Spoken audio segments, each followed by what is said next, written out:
Lyon Pôle Bourse, faire grandir les entreprises grâce à la cotation, animer le club des sociétés cotées et développer un écosystème boursier dynamique.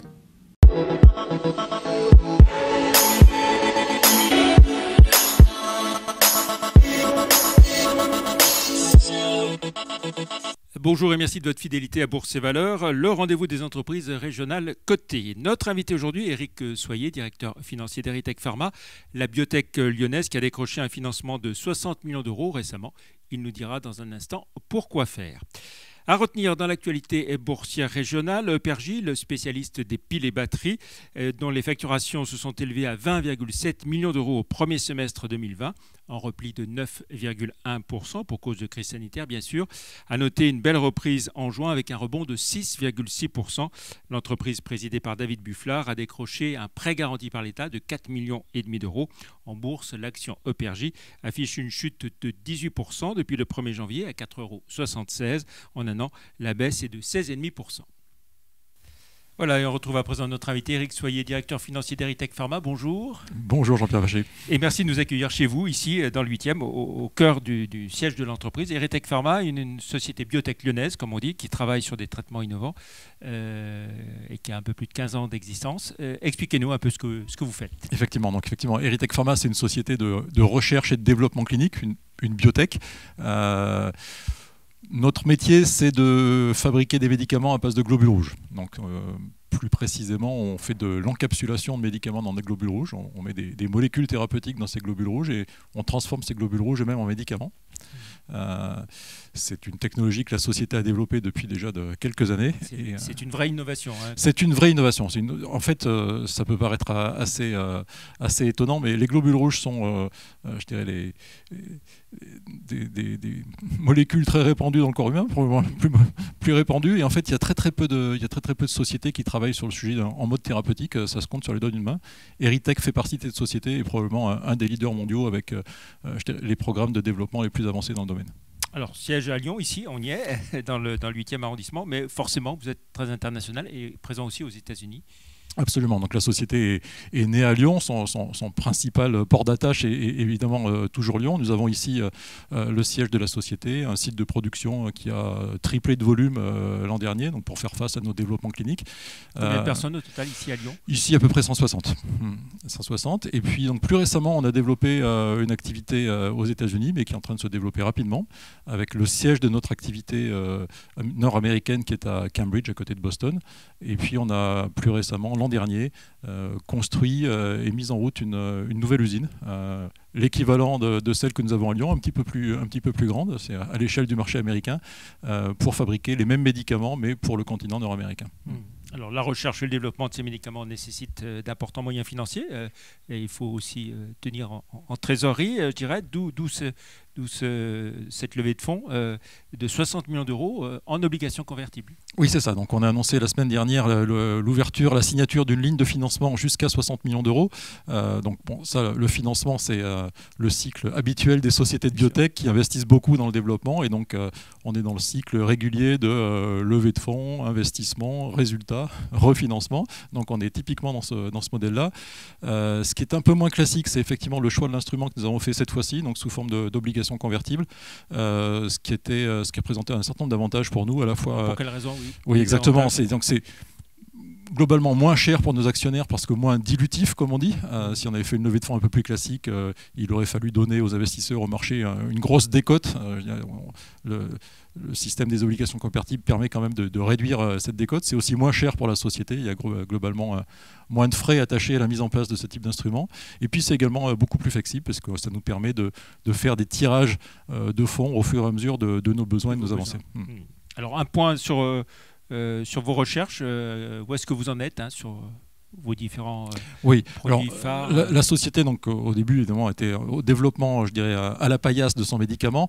On est maintenant aujourd'hui très avancé dans les études cliniques. Vous connaissez le cycle classique d'un développement de médicaments. Une phase 1 pour tester la sûreté du médicament, une phase 2 pour avoir un signal thérapeutique, une phase 3 pour confirmer ce signal thérapeutique et préparer une mise sur le marché. Donc on est dans cette phase-là aujourd'hui avec notre médicament qui s'appelle Eriaspase, dans une indication qui est aujourd'hui la plus avancée pour nous, qui est le traitement traitement du cancer du pancréas en deuxième ligne de traitement.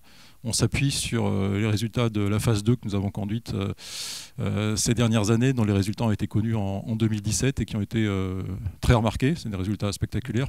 À notre connaissance, les meilleurs dans le domaine que nous avons vu dans la littérature. Et donc, fort de cette phase 2, on a lancé une phase 3 qui est maintenant quasiment terminée. On est à plus de 85% de recrutement des patients dans cette phase 3, qui est une grosse étude clinique internationale. On l'a conduit dans 10 pays européens, plus les États-Unis, donc 2 sites de production, ici à Lyon pour l'Europe, les États-Unis pour le bras américain de l'étude. Donc c'est vraiment une grosse machine, à peu près 500 patients dans cette étude. Et avec une vraie avancée, parce qu'on sait que c'est un des cancers... C'est une vraie avancée, donc clairement c'est une indication où il n'y a malheureusement pas beaucoup de solutions thérapeutiques aujourd'hui pour les patients.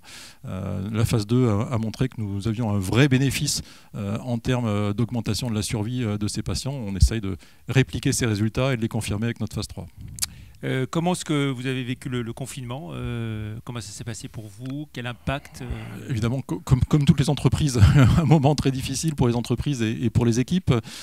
Évidemment, notre souci, c'était bien entendu la sécurité de nos équipes, et on a fait tous les efforts nécessaires évidemment pour assurer un environnement de travail à nos équipes qui continuent à faire la production du médicament, puisque nos études cliniques ne se sont pas arrêtées. Et puis pour nos autres équipes, évidemment en modèle home office comme beaucoup d'entreprises. Nos études cliniques ont finalement assez peu souffert auprès d'efforts de nos équipes énormes pour faire en sorte que le recrutement des patients puisse être continué dans d'excellentes conditions de sécurité. Notre recrutement de patients a un petit peu ralenti, et puis maintenant ça reprend. Et donc, in fine, d'ailleurs on l'a annoncé sur notre étude de phase 3, finalement un impact très limité de la situation Covid sur cette étude clinique. Le recrutement de patients, vous l'avez dit, à l'échelle de 10 pays européens. 10 pays européens plus les États-Unis, donc c'est vraiment une étude internationale qui mobilise l'essentiel de l'entreprise. Voilà. Ici, une entreprise Heritech qui continue de recruter, Oui. Alors, l'entreprise Heritech s'est beaucoup développée ces 2 dernières années. Donc, je vous disais, on a triplé notre capacité de production à Lyon. On a, en parallèle, monté une capacité de production de 0 aux États-Unis. Donc, nos effectifs ont doublé un peu plus ces 2 dernières années. On est maintenant arrivé à notre situation cible, peu ou prou. Donc, il y a quelques recrutements encore qui sont en cours, mais on est relativement stabilisé jusqu'à la prochaine phase de développement et en préparation de la mise sur le marché de notre médicament. Voilà, mise sur le marché qui pourrait intervenir à quelle date à peu près ? Là, c'est difficile de s'engager, bien entendu, parce qu'il y a encore évidemment beaucoup d'incertitudes, mais on va dire dans le scénario le meilleur, le plus rapide, ça pourrait intervenir dès la fin de 2022. Très bien. Et bien pour finir, Eric Soyer, on va jeter un œil à votre parcours en bourse. Heritech, au moment où on enregistre cette émission, 7,71 €, plus 15% depuis le 1er janvier, plus 22% depuis un an. Il n'y a pas tant d'entreprises que ça qui progressent de cette façon. Oui, on reste évidemment prudent parce que les entreprises de biotech, on sait, sont dans un parcours boursier très volatile. Donc, voilà. Si on regarde il y a 5 ans, oui, en revanche, vous enregistrez une perte donc ça peut, de 73%. Donc un événement très tributaire évidemment du marché financier global. On reste des valeurs à capitalisation boursière relativement modeste. Et puis c'est évidemment très sujet aux résultats cliniques et au news flow, comme on dit, qu'on donne au marché, mais qui aujourd'hui en ce moment très positif.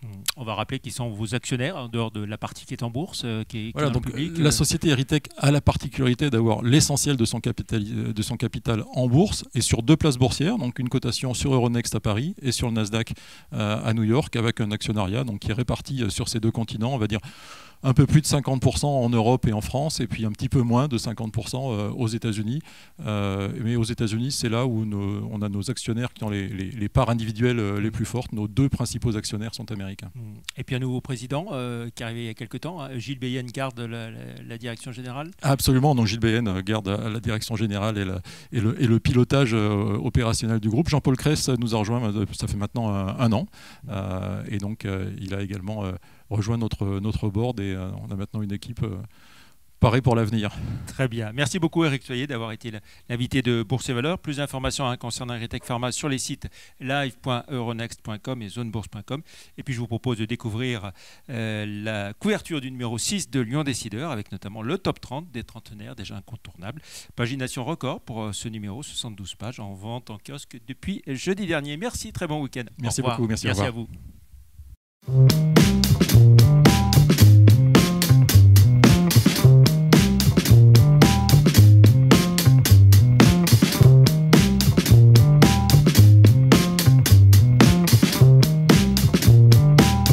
Retrouvez les enregistrements et informations de marché sur les sites de Zone Bourse et d'Euronext.